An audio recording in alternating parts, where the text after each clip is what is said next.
This is the Lone Crater YouTube. We hope this video helps. You start by picking a suitable image and getting straight into the Contacts app. Make sure the picture is in your photos or files so you can select it quickly. Once done, open the contact you want to edit and tap Edit.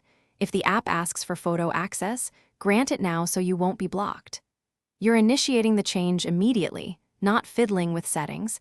Select Add Photo or the avatar circle to move to the next step. You'll now choose and crop the image precisely so it looks correct in messages and calls. Select the photo source, then pinch to zoom and drag to center the face inside the circular frame. This prevents awkward cropping later. Once aligned, use the built-in filters or rotate tool if needed, then tap Done and Save to assign the picture. Because you adjusted the crop yourself, the contact will display consistently across apps that read the contacts database.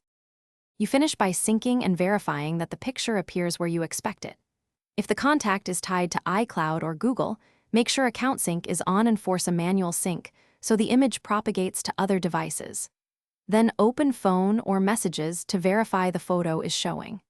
If it isn't, try clearing the contact's cache or reassigning the image. Make sure the contact is saved to the account you synced, because save-to-device contacts won't always propagate. Thanks for watching. Consider subscribing if we helped you.